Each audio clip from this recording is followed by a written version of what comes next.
आज के इस गहन विश्लेषण में हम एक ऐसे विषय पर चर्चा करने वाले हैं जो बाहर से देखने में शायद एक आम सी आर्थिक खबर लगे, लेकिन अगर इसकी गहराई में जाएं तो ये पूरी दुनिया का नक्शा बदलने की ताकत रखता है। बिल्कुल। हम बात कर रहे हैं 2026 में चीन की अर्थव्यवस्था की। श्रोताओं के लिए यह कल्पना करना बड़ा दिलचस्प होगा कि एक ऐसा देश जिसे दशकों तक दुनिया की फैक्ट्री कहा गया, वो अचानक अपनी पूरी पहचान और अपना पूरा आर्थिक ढांचा बदलने का फैसला कर ले। हाँ, और इस चर्चा के लिए हमने बहुत सारा डेटा खंगाला है। हमारे पास वर्ल्ड बैंक और IMF के ताजा अनुमान है, साथ ही गैम इन्वेस्टमेंट्स का रियल एस्टेट डेटा भी है। और रोडियम ग्रुप की GDP रिपोर्ट, डिलॉयट और स्वतंत्र विश्लेषक अर्दा तुनका के आंकड़े भी शामिल किए गए हैं। और इस पूरे विश्लेषण का मिशन एकदम साफ है। हमें यह समझना है कि कैसे दुनिया की दूसरी सबसे बड़ी अर्थव्यवस्था मतलब अपने पुराने प्रॉपर्टी और रियल एस्टेट वाले मॉडल को पीछे छोड़ रही है और उसकी जगह आर्टिफिशियल इंटेलिजेंस, रोबोटिक्स और न्यू क्वालिटी प्रोडक्टिव फोर्सेस यानी NQPFs की एक नई दुनिया में कदम रख रही है। सही कहा। और सबसे जरूरी बात यह है कि इस ऐतिहासिक बदलाव का दुनिया भर के बाजारों पर क्या असर पड़ने वाला है। मैं तो ये सोचने के लिए बहुत उत्सुक हूँ कि आज हम इन भारी भरकम आर्थिक आंकड़ों को कुछ बहुत ही दिलचस्प कहानियों के जरिए डिकोड करने वाले हैं। बिल्कुल, और ये समझना बहुत जरूरी है कि ये बदलाव सिर्फ कुछ नीतियों में किया गया छोटा मोटा सुधार नहीं है। ये एक तरह से पूरे देश के DNA को बदलने जैसी कोशिश है। जब इतनी बड़ी अर्थव्यवस्था अपनी गाड़ी का स्टीयरिंग अचानक किसी दूसरी दिशा में घुमाती है तो उसके झटके पूरी दुनिया में महसूस किए जाते हैं। एकदम सही। जो स्रोत आज हमारे सामने है वे एक बहुत ही दिलचस्प तस्वीर पेश करते हैं। चीन इस वक्त दो नावों पर सवार है। एक तरफ उनका पुराना प्रॉपर्टी मार्केट है जो मुश्किलों में फंसा है, हाँ, और दूसरी तरफ हाईटेक इंडस्ट्रीज हैं जहां पानी की तरह पैसा बहाया जा रहा है। श्रोताओं के लिए ये जानना बहुत दिलचस्प होगा कि कैसे एक तरफ पुरानी इमारतें खाली पड़ी हैं और दूसरी तरफ भविष्य की AI लैब्स दिन रात काम कर रही हैं। ठीक है, चलिए इसे विस्तार से समझते हैं और शुरुआत उसी चीज से करते हैं जिसने पिछले 20-25 सालों में चीन को सबसे ज्यादा रफ्तार दी, यानी उनका प्रॉपर्टी मार्केट। हाँ, अगर 1990 के दशक में जाएं तो चीन में घरों के निजीकरण की शुरुआत हुई थी। उस वक्त गांव से निकलकर शहरों में बसने की एक ऐसी होड़ मची जिसने एक विशाल प्रॉपर्टी बूम को जन्म दिया। गैम इन्वेस्टमेंट्स का डेटा इस बात की गवाही देता है। और उनके अनुसार 2010 से 2020 के बीच के सिर्फ 10 सालों में चीन के टॉप 70 शहरों में प्रॉपर्टी की कीमतें लगभग 60% तक उछल गई। उस समय ऐसा लगता था कि चीन में घर खरीदना दुनिया का सबसे सुरक्षित निवेश है। लेकिन फिर 2021 के बाद अचानक हवा का रुख बदल गया। बिल्कुल, सरकार ने उन बिल्डर्स पर सख्ती शुरू कर दी जिन्होंने बहुत ज्यादा कर्ज ले रखा था। नतीजा ये हुआ कि रियल एस्टेट का गुब्बारा फूटने लगा। और 2025-2026 आते आते भी नए घरों की कीमतों में गिरावट का सिलसिला थमा नहीं है। यहाँ ये सोचना लाजमी है कि इसका असर बैंकों पर कितना पड़ा होगा। यहाँ सबसे आकर्षक बात यह है कि इतनी बड़ी और भयानक गिरावट के बावजूद चीन का बैंकिंग सिस्टम ताश के पत्तों की तरह नहीं बिखरा। अक्सर जब हम प्रॉपर्टी मार्केट क्रैश शब्द सुनते हैं तो दिमाग में 2008 का अमेरिका आ जाता है। हाँ, जहाँ सब प्राइम लैंडिंग की वजह से पूरी दुनिया मंदी में चली गई थी। लेकिन चीन में कहानी एकदम अलग है। वहाँ सब प्राइम लैंडिंग यानी बिना सोचे समझे कर्ज बांटने जैसी कोई चीज नहीं है। बिल्कुल नहीं। नियम इतने सख्त हैं कि घर खरीदने के लिए अपनी जेब से एक बड़ा हिस्सा देना ही पड़ता है। आमतौर पर डाउन पेमेंट 20 से 30% के बीच होता है। और शंघाई या बीजिंग जैसे शहरों में तो अगर कोई दूसरा घर खरीद रहा है तो 40 से 50% तक कैश देना पड़ता है। इसीलिए गैम इन्वेस्टमेंट्स के आंकड़े बताते हैं कि प्रॉपर्टी मार्केट में इस भूचाल के बाद भी चीनी बैंकों में मॉर्गेज से जुड़े नॉन परफॉर्मिंग लोन यानी NPL की दर 1% से भी कम है। मतलब बैंकों ने अपना बचाव पहले ही कर रखा था। बिल्कुल। ये बात सही है कि बैंकिंग सिस्टम सुरक्षित है। लेकिन जरा एक आम इंसान के नजरिए से इस पर विचार किया जाए, चीन में शहरी परिवारों की कुल जमा पूंजी का लगभग 70% हिस्सा उनके घरों में लगा होता है। हाँ, ये एक बहुत बड़ा हिस्सा है। अब मान लीजिए कि किसी ने अपनी जिंदगी भर की कमाई एक घर में लगा दी और अचानक उस घर की कीमत आधी रह जाए तो वो कैसा महसूस करेगा? जाहिर है वो खुद को गरीब महसूस करेगा। अर्थशास्त्र की भाषा में इसे नेगेटिव वेल्थ इफेक्ट कहते हैं। और इसका सीधा असर ये हुआ है कि लोगों ने बाजार में जाकर चीजें खरीदना बंद कर दिया है। लोग डरे हुए हैं। वे नई गाड़ी या नया फ्रिज खरीदने के बजाय अपना पैसा बैंक में जमा कर रहे हैं। गैलम इन्वेस्टमेंट्स के ही आंकड़े बताते हैं कि पिछले 5 सालों में हाउस होल्ड बैंक डिपॉजिट्स यानी आम लोगों की बैंक में जमा रकम लगभग दोगुनी हो गई है। और लोगों की इसी घबराहट और रुकी हुई खपत ने एक बहुत बड़ा सवाल खड़ा कर दिया है। चीन की असल ग्रोथ यानी जीडीपी कितनी है? हमारे स्रोतों में इसको लेकर 2 बिल्कुल अलग नजरिया देखने को मिलते हैं। एक तरफ वर्ल्ड बैंक का ताजा अनुमान है कि 2025 में चीन की ग्रोथ 4.9% रही और 2026 में यह 4.4% रहेगी। IMF भी लगभग इसी के आसपास यानी 4.8% और 4.5% की बात कर रहा है। उनका तर्क है कि सरकार जो पैसा बाजार में डाल रही है उससे अर्थव्यवस्था संभली हुई है। लेकिन अगर हम रोडियम ग्रुप की रिपोर्ट पढ़ें तो तस्वीर एकदम उलट नजर आती है। उनका साफ कहना है कि 2025 में असल ग्रोथ 3% से भी कम थी। हाँ, और उनका डेटा दिखाता है कि 2025 की दूसरी छमाही में फिक्स्ड एसेट इन्वेस्टमेंट में 11% की भारी गिरावट आई है। रोडियम का तर्क बहुत सीधा है।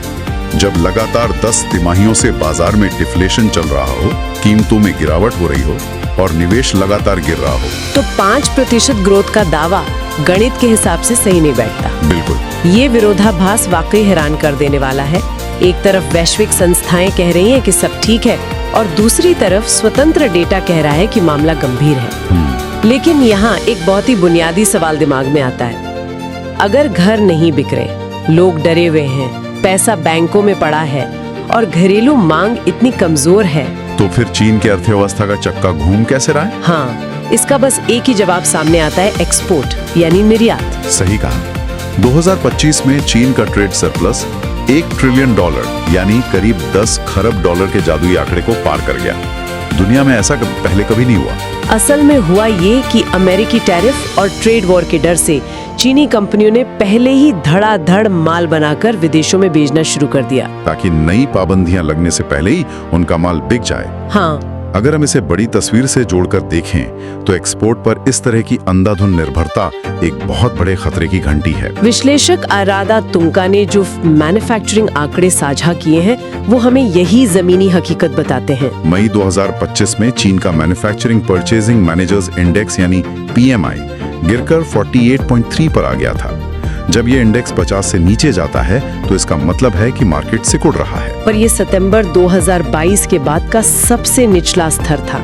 इसका सीधा सा मतलब ये है कि कारखानों को नए ऑर्डर नहीं मिल रहे हैं। गोदामों में बिना बिका हुआ माल जमा हो रहा है और मजबूरी में कंपनियों को अपना माल सस्ते में बेचना पड़ रहा है। ये डिफ्लेशन का एक बहुत ही खतरनाक चक्र है, जहाँ कीमतें गिरती हैं तो मुनाफा गिरता है और फिर नौकरियां जाती हैं। IMF ने भी अपनी रिपोर्ट में इसी बात पर जोर दिया है कि चीन हमेशा सिर्फ एक्सपोर्ट के भरोसे एक सुरक्षित भविष्य नहीं बना सकता। बिल्कुल, IMF की रिपोर्ट में एक बहुत स्पष्ट सलाह दी गई है कि चीन को कंजम्पशन लेड ग्रोथ यानी लोगों की खपत पर आधारित विकास की तरफ मुड़ना ही होगा। और उन्होंने इसका एक बहुत ही दिलचस्प समाधान भी बताया है। IMF का कहना है कि चीन में इस वक्त करीब 20 करोड़ ग्रामीण प्रवासी मजदूर हैं, जो शहरों में काम तो करते हैं लेकिन उनके पास आधिकारिक तौर पर शहरी दर्जा नहीं है, जिसे वहाँ हुकाऊ सिस्टम कहते हैं। हाँ, अगर सरकार इन 20 करोड़ लोगों को शहरी दर्जा दे दे तो ये लोग शहरों में शिक्षा, स्वास्थ्य और अन्य सुविधाओं पर खुलकर पैसा खर्च कर पाएंगे। अनुमान है कि सिर्फ इस एक कदम से अगले 5 सालों में GDP में खपत का अनुपात 0.6% तक बढ़ सकता है। मतलब अर्थव्यवस्था को रफ्तार देने की चाबी खुद चीन के लोगों की जेब में है। बस उसे इस्तेमाल करने के लिए नियमों में बदलाव की जरूरत है। और ऐसा लगता है कि चीन का नेतृत्व भी अब ये समझ चुका है कि पुराने तरीकों से बात नहीं बनेगी। इसीलिए उन्होंने अपनी पूरी अर्थव्यवस्था के लिए एक नया मास्टर प्लान तैयार किया है। अब उनका फोकस सीमेंट और स्टील से हटकर पूरी तरह से हाईटेक इनोवेशन पर आ गया है। इस नई रणनीति को उन्होंने नाम दिया है new quality productive forces, NQPFs। सुनने में ये कोई आम सा सरकारी नारा लग सकता है, लेकिन असल में ये एक ऐसा ब्लूप्रिंट है जो चीन को सस्ती मैन्युफैक्चरिंग वाले देश से निकालकर दुनिया की सबसे एडवांस्ड अर्थव्यवस्था बनाने की कोशिश है। यहाँ से बात वाकई बहुत दिलचस्प हो जाती है। ये NQPFs असल में है क्या? अगर इसे आसान भाषा में समझे तो चीन ने ये मान लिया है कि अब वो और ज्यादा खाली अपार्टमेंट या कंक्रीट के पुल बनाकर अपनी अर्थव्यवस्था को नहीं खींच सकते। अब उनका भविष्य सस्ते खिलौने या कपड़े बनाने वाली फैक्ट्रियों में नहीं है, बल्कि उन हाईटेक लैब्स में है जहां भविष्य की तकनीक गढ़ी जा रही है। डेलॉइट की ताजा रिपोर्ट इसका एक हैरान कर देने वाला उदाहरण देती है। हाँ, जून 2025 तक चीन में जनरेटिव एआई का इस्तेमाल करने वालों की संख्या 51.5 करोड़ हो गई है। श्रोताओं को इस आंकड़े पर गौर करना चाहिए। सिर्फ 6 महीने के अंदर ये संख्या दोगुनी हुई है। देश की 1/3 से ज्यादा आबादी अब सीधे तौर पर सबसे एडवांस्ड एआई टूल्स का इस्तेमाल कर रही है। ये कोई छोटा बदलाव नहीं है। बिल्कुल, और इस तकनीकी क्रांति का असर सिर्फ कंप्यूटर स्क्रीन्स तक सीमित नहीं है। इसका एक और बहुत ही एडवांस्ड रूप सामने आ रहा है, जिसे एम्बॉडीड इंटेलिजेंस कहते हैं। ये वो तकनीक है जहां एआई का दिमाग और रोबोटिक्स का शरीर आपस में मिल जाते हैं। मतलब ऐसी मशीनें जो सिर्फ डेटा प्रोसेस नहीं करती, बल्कि इंसानों की तरह सोचकर फैक्ट्रियों या गोदामों में असल दुनिया के काम कर सकती हैं। डेलॉइट का अनुमान है कि 2030 तक ये मार्केट 1.55 ट्रिलियन युआन का हो जाएगा, यानी करीब 10 खरब रुपए से भी कहीं ज्यादा। भविष्य की कल्पना करना बड़ा अद्भुत है। ऑटोमोबाइल कारखानों से लेकर लॉजिस्टिक्स और अस्पतालों तक में ये स्मार्ट रोबोट्स इंसानों के साथ मिलकर काम कर रहे होंगे। लेकिन इन लाखों रोबोट्स और विशाल एआई डेटा सेंटर्स को चलाने के लिए जो बिजली चाहिए वो कहां से आएगी? एआई तो बहुत ज्यादा ऊर्जा की खपत करता है। चीन ने इसकी भी पूरी तैयारी कर ली है। डेलॉइट की रिपोर्ट के आंकड़े बताते हैं कि सितंबर 2025 तक चीन की पवन और सौर ऊर्जा की कुल क्षमता 1708 गीगावाट तक पहुंच गई है। ये आंकड़ा इतना बड़ा है कि पूरी दुनिया में जितनी रिन्यूएबल ऊर्जा पैदा होती है उसका लगभग 45% सिर्फ चीन में है। और अब वे इस ऊर्जा का इस्तेमाल कैसे कर रहे हैं? वे जीरो कार्बन इंडस्ट्रियल पार्क्स बना रहे हैं। ये ऐसे विशाल इंडस्ट्रियल जोन है जहां भविष्य के भारी उद्योगों और एआई डेटा सेंटर्स को 100% ग्रीन एनर्जी यानी हरित ऊर्जा से चलाया जाएगा। ये तकनीक और पर्यावरण का एक ऐसा संगम है जो दुनिया के बाकी देशों के लिए एक बड़ी चुनौती पेश कर रहा है। ये सब तो बड़े और मैक्रो लेवल की बात हुई, लेकिन अगर हम 2026 में जमीनी स्तर पर देखें तो रोजमर्रा के उद्योगों में भी एक अलग तरह की क्रांति चल रही है। हाँ, अगर हम उपभोक्ता बाजार की बात करें तो जैसा हमने पहले चर्चा की थी, लोग डरे हुए हैं और पैसा बचा रहे हैं। डेलॉइट का रिसर्च दिखाता है कि इसका सीधा असर लोगों की खरीदारी के तरीके पर पड़ा है। अब चीनी नागरिक बड़े बड़े दिखावटी लग्जरी ब्रांड्स पर पैसा नहीं उड़ा रहे हैं, उसकी जगह वे सस्ते विकल्पों की तलाश कर रहे हैं। खरीदारी अब दिखावे के लिए नहीं, बल्कि जरूरत और तर्क के हिसाब से हो रही है। लेकिन दिलचस्प बात यह है कि इसी के साथ एक नई इमोशनल इकोनॉमी भी तेजी से उभर रही है। बिल्कुल, लोग खुद को खुश रखने के लिए पालतू जानवरों पर, डिजाइनर खिलौनों पर या अपने छोटे मोटे शौक पर पैसा खर्च करने से पीछे नहीं हट रहे हैं। ये उपभोक्ताओं का एक बिल्कुल नया मनोविज्ञान है। और अगर हम 2026 के सबसे तेजी से उभरते उद्योगों की बात करें तो बायोफार्मा सेक्टर एक छुपे रुस्तम की तरह सामने आया है जो वाकई हैरान करता है। अब तक दुनिया चीन को जेनेरिक और सस्ती दवाओं का सप्लायर मानती थी, लेकिन अब तस्वीर बदल गई है। 2025 की शुरुआती 9 महीनों में ही चीनी बायोफार्मा कंपनियों ने 90 अरब डॉलर से ज्यादा की लाइसेंस आउट डील्स की हैं। अगर इस लाइसेंस आउट को आसान भाषा में समझें तो इसका मतलब है कि चीनी कंपनियों ने अपनी लैब में कैंसर या किसी गंभीर बीमारी की नई दवा का फॉर्मूला खोज लिया है। और अब पश्चिमी देशों की बड़ी बड़ी फार्मा कंपनियां उन्हें अरबों डॉलर दे रही हैं ताकि वे उस फॉर्मूले से बनी दवा को पूरी दुनिया में बेच सके। यानी चीन अब सिर्फ दुनिया की फार्मेसी नहीं बल्कि दुनिया की लैब बन रहा है, खासकर ऑन्कोलॉजी के क्षेत्र में। और ऑटोमोबाइल इंडस्ट्री में जो हो रहा है उसने तो पूरी दुनिया की कार कंपनियों की नींद उड़ा रखी है। हाँ, इलेक्ट्रिक वाहनों की बिक्री जो अब तक रॉकेट की स्पीड से बढ़ रही थी,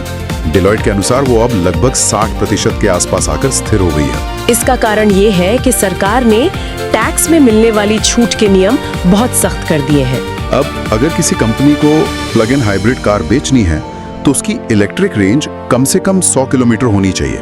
इस सख्ती का फायदा ये हुआ कि बाजार से कमजोर कंपनियां बाहर हो गईं और सिर्फ बेहतरीन क्वालिटी वाली गाड़ियां ही टिक पाईं। और अब ये कारें सिर्फ बैटरी और मोटर का डिब्बा नहीं रह गई हैं, ये पहियों पर चलने वाले सुपर कंप्यूटर बन चुकी हैं। डेलॉइट की रिपोर्ट बताती है कि इन गाड़ियों के अंदर लार्ज एआई मॉडल्स और कॉकपिट एजेंट्स लगाए जा रहे हैं। ये कोई साधारण वॉइस असिस्टेंट नहीं है जो सिर्फ एसी का तापमान कम करते हैं। ये कॉकपिट एजेंट्स इतने स्मार्ट हैं कि वे ड्राइवर की आदतों को ट्रैक करते हैं, रास्ते की भविष्यवाणी करते हैं और गाड़ी चलाने में एक एक्टिव को पायलट की तरह मदद करते हैं। और सबसे बड़ी बात जो इन कार कंपनियों की रणनीति में बदली है वो है इनका C2G मॉडल, यानी चाइना टू ग्लोबल। अब ये कंपनियां सिर्फ चीन से कारें एक्सपोर्ट करके संतुष्ट नहीं है। अमेरिकी और यूरोपीय टैरिफ से बचने के लिए वे सीधे विदेशों में जाकर अपनी फैक्ट्रियां लगा रही हैं। बिल्कुल, और स्पेन, हंगरी, थाईलैंड और ब्राजील जैसे देशों में चीनी ऑटोमोबाइल कंपनियों का ये सीधा निवेश एक बहुत ही सोची समझी कूटनीतिक और आर्थिक चाल है। वे वहाँ सिर्फ मैन्युफैक्चरिंग प्लांट नहीं लगा रहे बल्कि रिसर्च और डेवलपमेंट सेंटर्स भी खोल रहे हैं। उनका मकसद है वहाँ के स्थानीय ग्राहकों की पसंद के हिसाब से गाड़ियाँ डिजाइन करना और खुद को एक लोकल ब्रांड के तौर पर स्थापित करना। अगर ग्लोबल प्लेयर बनना है तो दुनिया के हर कोने में मौजूद होना जरूरी है और चीनी कंपनियां ठीक यही कर रही हैं। तो इस सब का असल में क्या मतलब है?